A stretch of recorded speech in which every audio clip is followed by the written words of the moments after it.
अगर आप भी भूगोल से परेशान हैं और एग्ज़ाम में काफ़ी प्रॉब्लम दिखती होती है तो उसका टेंशन छोड़ दो, क्योंकि आज हम ऐसे क्वेश्चन लेके आए हैं जो एग्जाम में डायरेक्ट पूछता है और आएगा। ठीक है, चलिए उस क्वेश्चन को देखते हैं, क्वेश्चन क्या है और नहीं है। इसमें से एग्ज़ाम में 100% आएगा, इसलिए अगर मिस करोगे तो समझो नंबर कट जाएगा। इसलिए देखो और समझो इसको, जो कौन सा क्वेश्चन है, क्या है, नहीं है। तो हमारा फर्स्ट क्वेश्चन क्या है फर्स्ट क्वेश्चन देखते हैं। भौगोलिक सूचना क्या है? जो भौगोलिक सूचना प्रणाली है GI, जिसको इंग्लिश में क्या बोलते हैं GIS, इसका उपयोग लिखिए। ठीक है, समझ में आ रहा है क्या हम बोले हैं? भौगोलिक सूचना प्रणाली क्या है, जिसको इंग्लिश में GIS कहते हैं, और इसका उपयोग भी लिखना है। चलिए इसका आंसर देखते हैं। आखिरकार भौगोलिक सूचना प्रणाली क्या है? इसका आंसर क्या है? भौगोलिक सूचना प्रणाली एक आधुनिक कंप्यूटर आधारित प्रणाली है, जिसके माध्यम से पृथ्वी की सतह से संबंधित स्थानिक और गैर स्थानिक आंकड़े को इकट्ठा करने का काम करते हैं, संग्रहित, विश्लेषित तथा प्रदर्शित किया जाता है। मतलब ये क्या है? भौगोलिक सूचना प्रणाली ऐसी आधुनिक कंप्यूटर आधारित प्रणाली है, प्रणाली है जिसके माध्यम से पृथ्वी की सतह पर कुछ भी हलचल हो रही है या उसकी मौसम के बारे में, चाहे कुछ भी हो, इसको पता लगाने के लिए किसका उपयोग करते हैं? GIS का उपयोग करते हैं, यानी भौगोलिक सूचना प्रणाली का उपयोग करते हैं।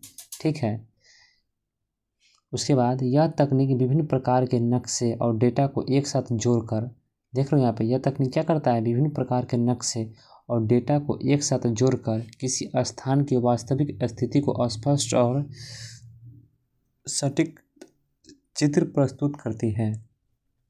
मतलब भौगोलिक सूचना प्रणाली के अनुसार किसी भी स्थान की वास्तविक स्थिति को भी पता लगाया जा सकता है और उसकी सटीक चित्र भी प्रस्तुत किया जा सकता है। ठीक है, आज के समय में GIS को एक महत्वपूर्ण वैज्ञानिक उपकरण के रूप में माना जाता है। GIS का मतलब क्या होता है? भौगोलिक सूचना प्रणाली हिंदी में। ठीक है, आज के समय में भौगोलिक सूचना प्रणाली एक महत्वपूर्ण वैज्ञानिक उपकरण है। ठीक है, समझ रहे हैं ना? इसका आप चलिए मुख्य तत्व देखते हैं। आखिरकार इसका मुख्य तत्व क्या है भौगोलिक सूचना प्रणाली का? तो ये जो हमारा मुख्य तत्व है, इसको देखते हैं। GIS के प्रमुख घटकों में, जैसे कि ये क्या है? कंप्यूटर से आधारित प्रणाली है। ये इसमें हार्डवेयर, सॉफ्टवेयर, डेटा, ये सब तो होगा ही डेफिनेटली, क्योंकि यह कंप्यूटर से रिलेटेड है। तो GIS के प्रमुख घटक में हार्डवेयर, सॉफ्टवेयर और डेटा, मानव संसाधन और कार्यविधि, जो मेथड जो होता है वो शामिल होते हैं। हार्डवेयर में कंप्यूटर और अन्य उपकरण आते हैं। ठीक है, हार्डवेयर क्या हो सकते हैं? कंप्यूटर और अन्य उपकरण है। और सॉफ्टवेयर क्या करता है? डेटा का प्रोसेस करता है, डेटा का काम करता है, जबकि डेटा सबसे महत्वपूर्ण भाग है। ठीक, मानव संसाधन में इन सभी को संचालित करता है और विधियाँ सही विश्लेषण का मार्ग दिखाती है। तो चलिए अब देखते हैं भौगोलिक सूचना प्रणाली है, इसका उपयोग देखते हैं। ठीक है, इसका उपयोग देखते हैं क्या है। इसका उपयोग क्या है? GIS का उपयोग। GIS का उपयोग शहरी योजना, अर्बन प्लानिंग होता है, शहरों में सुनियोजित विकास के लिए किया जाता है। क्या होता है सुनियोजित विकास? इसको समझते हैं, जिससे सड़क, भवन, जल निकासी की बेहतर व्यवस्था बनाई जा सके।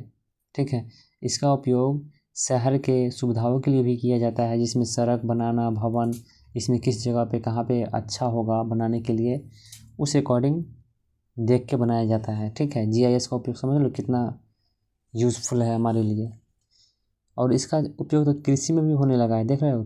कृषि क्षेत्र में इसका उपयोग भूमि की उर्वरता जानने के लिए, देख रहे हो, कौन भूमि उपजाऊ है, नहीं है, इसका भी उपयोग GIS के माध्यम से भी किया जाता है। ये काफ़ी इंपॉर्टेंट क्वेश्चन है, इसको अच्छी तरह से समझ लो। कृषि क्षेत्र में इसका उपयोग भूमि की उर्वरता जानने, फसल उत्पादन बढ़ाने और सिंचाई प्रबंधन के लिए किया जाता है।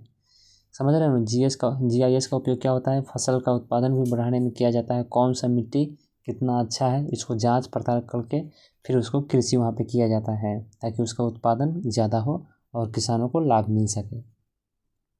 और आपदा प्रबंधन में जीआईएस एक महत्वपूर्ण है, अत्यंत महत्वपूर्ण है, क्योंकि इससे बाढ़, भूकंप, चक्रवात जैसी प्राकृतिक आपदाओं का पूर्ण अनुमान लगाया जा सकता है। देख रहे हो, आपदा प्रबंधन में जो है जीआईएस का उपयोग कितना महत्वपूर्ण है। हमें बाढ़ पहले ही पता चल जाता है, भूकंप, चक्रवात जैसी प्राकृतिक आपदाओं को अनुमान लगाया जा सकता है। मतलब 100% फिक्स नहीं कर सकते, बट अनुमान हो जाता है कि हाँ ये चीज़ होगा। इससे बाढ़, भूकंप और चक्रवात जैसी प्राकृतिक आपदाओं का पूर्ण अनुमान लगाया जा सकता है और बचाव की योजना बनाई जा सकती है। जब हमें कोई भी चीज़, कोई भी प्रॉब्लम जो है, समस्या, अगर हमें पहले पता हो जाता है, उसको हम क्या करते हैं, उस प्रॉब्लम को ख़त्म करने के लिए पहले से प्लानिंग बनाते हैं। उसी प्रकार हमें बाढ़, भूकंप, चक्रवात जैसी समस्या आएगा तो हम बचाव की योजना बनाएंगे। इसके अतिरिक्त पर्यावरण संरक्षण हो गया, वन प्रबंधन हो गया, परिवहन व्यवस्था हो गया, जल संसाधन हो गया, रक्षा क्षेत्र में भी इसका व्यापक उपयोग होता है। तो जीआईएस क्या है, अगर आएगा तुम लोग ये बना नहीं दोगे, 100% बना दो, क्योंकि इतनी अच्छे से समझ लिए हो। इसको निष्कर्ष को समझते हैं, क्या है इसके निष्कर्ष, महत्व या निष्कर्ष। ठीक, क्या है निष्कर्ष, क्या होगा बोलते हैं, उसका कंक्लूजन निकाल के, जैसे हम सब क्वेश्चन का आंसर पढ़े और उसमें से मेन पॉइंट को 1-2 छांट लिए, कंक्लूजन उसको बोलते हैं। मतलब पूरा आंसर का 1-2 लाइन में निचोड़ हो गया, वही हमारा निष्कर्ष हो जाता है। तो इस प्रकार जीआईएस क्या है, अत्यंत उपयोगी है और प्रभावी तकनीक है जो आधुनिक समय में त्वरित, सटीक और वैज्ञानिक निर्णय लेने में सहायता करती है। जो अभी के समय है उसमें क्या करती है, सटीक जवाब, मतलब सटीक आंसर हमें मिलता है, वैज्ञानिक निर्णय लेने में सहायता प्राप्त होती है। यह विभिन्न क्षेत्रों के विकास में महत्वपूर्ण भूमिका निभाती है और भविष्य में इसका महत्व और भी बढ़ेगा। फ्यूचर में आने वाला जीआईएस का उपयोग तो और भी ज़्यादा बढ़ जाएगा, क्योंकि अभी इतना प्रचलित है, तो आगे चल के तो डेफिनेटली बेहतर होगा। चलिए, हमारा फर्स्ट क्वेश्चन कंप्लीट हो जाता है। तो जीआईएस, इस क्वेश्चन को 1 मिनट, हमारा फर्स्ट क्वेश्चन है भौगोलिक सूचना प्रणाली। ठीक है यार, क्या हो गया, हाँ, भौगोलिक सूचना प्रणाली, 1 मिनट, हाँ, भौगोलिक सूचना प्रणाली जी, मतलब इसको समझने में कोई दिक्कत है तो कमेंट में बताओ। ठीक है, कोई भी दिक्कत हो इसका और समझने में, कहीं भी किसी भी लाइन में अगर कुछ गड़बड़ हुआ है तो बताओ कमेंट में। ठीक है, और समझ में आ गया होगा तो यस लिख देना कमेंट में। चलिए सेकंड क्वेश्चन पे चलते हैं। सेकंड क्वेश्चन क्या है, दूर संवेदी तकनीक क्या है। देख रहे हो, दूर संवेदी तकनीक क्या है, इसके प्रकार को भी बताइए। ठीक, चलिए देखते हैं आखिरकार दूर संवेदी तकनीक है क्या। इसका आंसर देखते हैं, परिभाषा। दूर संवेदी तकनीक को इंग्लिश में क्या बोलते हैं, रिमोट सेंसिंग। ठीक, तो दूर संवेदी तकनीक एक वैज्ञानिक और आधुनिक तकनीक है जिसके माध्यम से पृथ्वी की सतह, जल, वनस्पति तथा अन्य संसाधन की जानकारी बिना संपर्क के प्राप्त की जा सकती है। समझ रहे हो क्या है क्वेश्चन, कि दूर संवेदी तकनीक एक ऐसी तकनीक है जिसमें हम पृथ्वी की सतह पे बिना पहुँचे, बिना संपर्क के वहाँ की जल, वनस्पति संसाधन को जानकारी वहाँ बिना पहुँचे, बिना संपर्क के प्राप्त कर सकते हैं। किसके माध्यम से, दूर संवेदी तकनीक के माध्यम से। इससे उपग्रह और हवाई यंत्रों के माध्यम से दूर से ही आंकड़ों का संग्रह किया जाता है। यह तकनीक वस्तुओं द्वारा प्रवर्तित या उत्सर्जित ऊर्जा का विश्लेषण करके उनकी पहचान करने में सहायक करती है। यह तकनीक क्या करता है, वस्तुओं के द्वारा परिवर्तित ऊर्जा, जैसे कि सनलाइट के द्वारा, सन जो है सूर्य, उससे ऊर्जा हमें धरती पे प्राप्त होती है, तो दूर संवेदी तकनीक के माध्यम से उस ऊर्जा का विश्लेषण, उसको पहचान करने में हमको हेल्प मिलता है दूर संवेदी तकनीक के माध्यम से। यहाँ ये ऊर्जा आखिरकार कहाँ से आया, क्यों आया, कैसे आया, ये सब पता चलता है किसके माध्यम से, दूर संवेदी तकनीक के माध्यम से। आज के समय में यह भूगोल, पर्यावरण और विज्ञान के क्षेत्र में अत्यंत महत्वपूर्ण स्थान रखती है। ये क्या है? दूर संवेदी जो है आज के समय में भूगोल, पर्यावरण ये सब में इसका अत्यंत महत्वपूर्ण भाग है, क्योंकि इसके माध्यम से कोई भी ऊर्जा का प्राप्त किया जा सकता है कि यह ऊर्जा कैसे आया, कहाँ से बना, कैसे बना। सपोज डायरेक्ट मिट्टी के अंदर खुदाई करते हैं तो हमारे पहले का जो लोग कुछ भी ऊर्जा निकलते हैं, संसाधन निकलते हैं, उसको पता चलता है कि यह कैसे बना आखिरकार। और सनलाइट ऊपर से जो हमारे ऊर्जा धरती पे आते हैं वो भी ऊर्जा पता चल जाता है दूर संवेदी के माध्यम से। और इसके कार्य प्रणाली को समझते हैं। ठीक है, ये हमारा कार्य प्रणाली है, इसको समझते हैं अब। ठीक है, देखते हैं कार्य प्रणाली क्या है इसमें। तो दूर संवेदी तकनीक में सेंसर का उपयोग किया जाता है। ये क्या है? सेंसर का उपयोग किया जाता है जो पृथ्वी की सतह से आने वाली ऊर्जा को ग्रहण करता है। इसमें सेंसर लगा होता है दूर संवेदी तकनीक में, जो पृथ्वी की सतह से आने वाली ऊर्जा को ग्रहण करता है। यह ऊर्जा सूर्य से भी आ सकती है या कृत्रिम रूप से भेजी गई हो सकती है। सेंसर द्वारा प्राप्त संकेतों को कंप्यूटर में प्रोसेस करके चित्र और डेटा के रूप में प्रस्तुत किया जा सकता हो जाता है। देख रहे हो जी, मतलब दूर संवेदी तकनीक के माध्यम से कोई भी ऊर्जा कहाँ से आया उसको प्राप्त किया जाता है। जैसे कि सूर्य की सतह से आने वाली ऊर्जा को ग्रहण करता है। सपोज डैट सन से धरती पे मतलब पृथ्वी पे कोई भी ऊर्जा आया सूर्य के माध्यम से, उसको पता लगाया जाता है दूर संवेदी तकनीक के माध्यम से। और उस सेंसर से प्राप्त संकेत, जो सेंसर से जो प्राप्त हुआ हमें वो डाटा, उसको क्या करता है कंप्यूटर के माध्यम से कंप्यूटर में प्रोसेस करके उसको चित्र और डेटा के रूप में बना लिया जाता है ताकि समझने में और आसान हो। चित्र मतलब डायग्राम है, डेटा, ठीक है, डॉक्यूमेंट वगैरह हो गया, वही उसको दोनों को मिला के अपना वह तैयार कर लेता है डायग्राम, जिससे क्या होता है लोगों को समझने में आसानी होगी, जिससे पृथ्वी की वास्तविक स्थिति का विश्लेषण किया जाता है। क्या होगा? जिससे पृथ्वी की वास्तविक स्थिति के बारे में पता चलता है। तो आई थिंक दूर संवेदी तकनीक क्या है समझ में आ गया होगा, इसका कार्य प्रणाली भी समझ में आ गया होगा। अब इसके प्रकार को समझते हैं। दूर संवेदी के प्रकार क्या है? ठीक है, एक मिनट, इसके प्रकार को समझते हैं ये कितने प्रकार के हैं दूर संवेदी तकनीक। तो चलिए, दूर संवेदी तकनीक जो है तकनीक मुख्य रूप से दो प्रकार के होते हैं। कितने प्रकार के होते हैं? ऑब्जेक्टिव में आएगा तो दो प्रकार के होते हैं। कौन कौन? पहला सक्रिय हो गया, दूसरा निष्क्रिय हो गया। सक्रिय को इंग्लिश में क्या बोलेंगे? एक्टिव, और निष्क्रिय को इंग्लिश में पैसिव बोलेंगे। चलिए, सक्रिय और निष्क्रिय दोनों को समझ लेते हैं। निष्क्रिय क्या है? दूर संवेदी में सूर्य की प्राकृतिक ऊर्जा का उपयोग किया जाता है, ये पैसिव में होता है। निष्क्रिय में और जैसे उपग्रह चित्रण हो गया, पृथ्वी से परिवर्तित सूर्य की किरणों को रिकॉर्ड किया जाता है। तो ये समझ में आ रहा है। पैसिव जो निष्क्रिय है ये क्या होता है? दूर संवेदी में सूर्य की प्राप्त ऊर्जा का उपयोग किया जाता है और जिससे पृथ्वी की परावर्तित सूर्य किरणों को रिकॉर्ड किया जाता है। अब चलिए समझते हैं सक्रिय मतलब सक्रिय, जिसको एक्टिव बोलते हैं। तो सक्रिय दूर संवेदी में कृत्रिम ऊर्जा भेजी जाती है जिससे वापस आने वाले संकेतों के आधार पर जानकारी प्राप्त की जाती है, जैसे रडार और लीडार प्रणाली। तो सक्रिय और निष्क्रिय थोड़ा वो समझ में आ गया होगा। तो दूर संवेदी तकनीक के बारे में परिभाषा हमने समझ लिया, कार्य प्रणाली बता दिया, इसके प्रकार भी बता दिए। दो प्रकार के होते हैं, सक्रिय और निष्क्रिय, मतलब एक्टिव पैसिव। अब इसका उपयोग को समझते हैं और फाइनल या इसका आंसर खत्म हो जाएगा।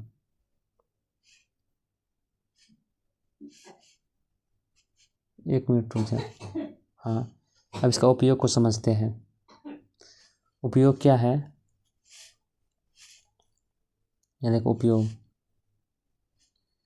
इस तकनीक का उपयोग मौसम का पूर्ण अनुमान, कृषि विकास, वन प्रबंधन, खनिज संसाधन की खोज, जल संसाधन का अध्ययन तथा आपदा प्रबंधनों में किया जाता है।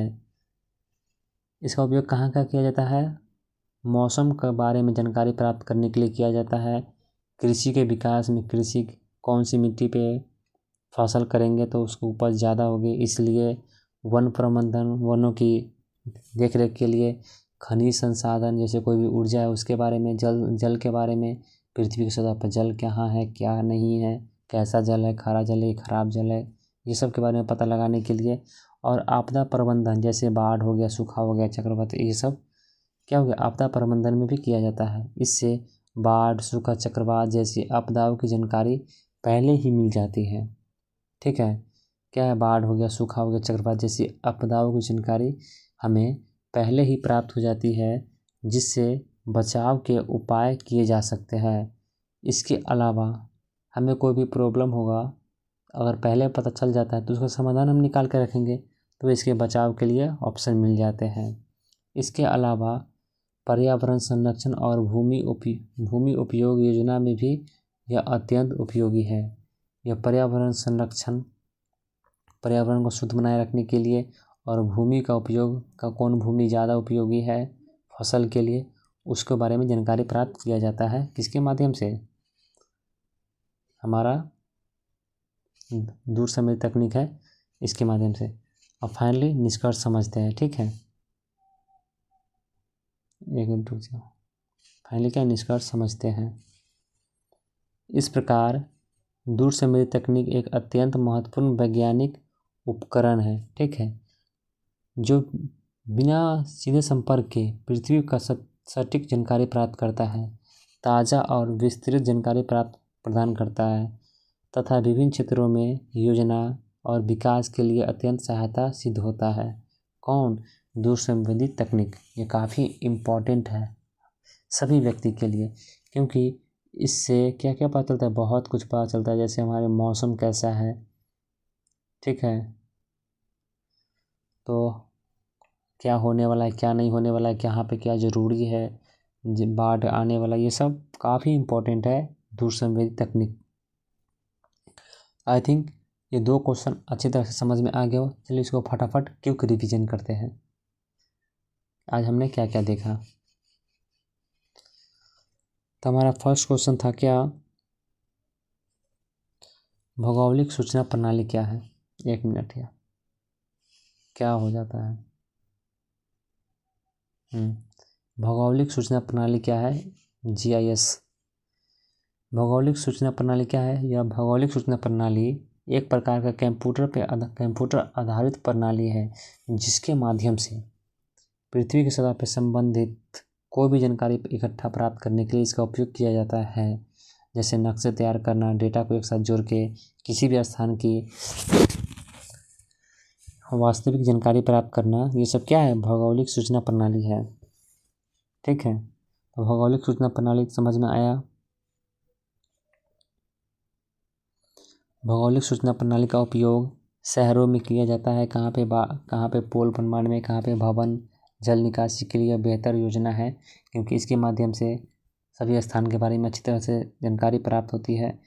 और इसका उपयोग भी कृषि में भी किया जाता है, ताकि वहाँ का मिट्टी कैसा है, उपजाऊ है कि नहीं उपजाऊ है, इस सब के बारे में पता चलता है, जिससे फसल बनाने में हेल्प हो सकेगा। ठीक है, और आपदा प्रबंधन में भी इसका उपयोग होता है, क्योंकि इसके माध्यम से मौसम की जानकारी प्राप्त होती है, और कहाँ पे बाढ़ आने वाला है, नहीं आने वाला, इस सब के बारे में पता चलता है। तो हम पहले से ही इसका उपयोग, मतलब इसका बचाव करते हैं। और इसका उपयोग पर्यावरण संरक्षण में, वन प्रबंधन में, परिवहन व्यवस्था इत्यादि इस सब में भी इसका उपयोग होता है। तो आखिरकार समझ में आया कि इस प्रकार GIS क्या है? एक महत्वपूर्ण तकनीक है, जो आज के लोग, मतलब आधुनिक समय में के लोगों को काफ़ी सहायता प्राप्त करते हैं, क्या, निर्णय लेने में, और क्षेत्रों के विकास में इसकी काफ़ी भूमिका रहती है। तो फर्स्ट क्वेश्चन क्विक रिवीजन में समझ में आ गया। चलिए सेकेंड क्वेश्चन को समझते हैं, फास्टली रिवीजन करते हैं। दूरसंवेदी तकनीक क्या है? क्वेश्चन है। तो दूरसंवेदी तकनीक एक वैज्ञानिक एवं आधुनिक तकनीक है। इसके माध्यम से पृथ्वी के जल कैसा है, खारा है या नहीं है, कैसा है, इस सब के बारे में बिना संपर्क के जानकारी प्राप्त हो जाता है, जो काफ़ी ज़्यादा इम्पोर्टेंट है ये दूरसंवेदी तकनीक। ठीक है। यह तकनीक वस्तुओं की ऊर्जा प्राप्त मतलब कहाँ से ऊर्जा आया ये सब के बारे में बिना वहाँ पहुँचे पता लगा सकते हैं। किसके माध्यम से? दूर संवेदी तकनीक के माध्यम से। इसका कार्य क्या है? जो ये कार्य प्रणाली है दूर संवेदी तकनीक में सेंसर का उपयोग होता है। इसे पृथ्वी की सतह से आने वाले ऊर्जा का ग्रहण करके और सूर्य से भी आ सकती है। ऊर्जा कहाँ से आया? सूर्य से भी आ सकता है, कृत्रिम रूप से भी भेजी गई हो सकती है, कहीं से भी आ सकता है। तो इस ऊर्जा को भी पता लगाने के लिए दूर संवेदी तकनीक का उपयोग करते हैं। किसका? दूर संवेदी तकनीक का उपयोग करते हैं। इसके प्रकार ये दूर संवेदी तकनीक 2 प्रकार के होते हैं, पता है कौन कौन? एक्टिव और दूसरा पैसिव, सक्रिय और निष्क्रिय। ठीक है। अब इसका उपयोग देखते हैं, इसका उपयोग कहाँ कहाँ होता है। दूर संवेदी तकनीक का उपयोग मौसम के बारे में पता लगाने के लिए किया जाता है, कृषि विकास के लिए किया जाता है, वन प्रबंधन के लिए किया जाता है, खनिज संसाधन की खोज में किया जाता है, जल संसाधन का अध्ययन के लिए किया जाता है तथा आपदा प्रबंधन में किया जाता है। आपदा प्रबंधन का मतलब क्या हुआ? बाढ़, सूखा, ये सब हो गया। बाढ़, सूखा, चक्रवात सब आएगा तो काफ़ी नुकसान पहुंचाएगा सभी व्यक्ति को। इसलिए हम दूर संवेदी तकनीक के माध्यम से हम पहले पता चल जाएगा तो हम इसका बचाव कर सकते हैं। तो आई थिंक ये दोनों समझ में आ गया होगा क्वेश्चन काफ़ी अच्छा से। अगर फिर भी कोई डाउट है तो कमेंट में डाउट बताओ अपना, ठीक? कमेंट करना। और ये वीडियो कैसा लगा होगा कमेंट में ज़रूर बताइए और हमारे चैनल को सब्सक्राइब कर लीजिए। ऐसे ही स्टडी वीडियो देखने के लिए हमारे चैनल को सब्सक्राइब कर लीजिए। मिलते हैं नेक्स्ट वीडियो में, तब तक के लिए धन्यवाद।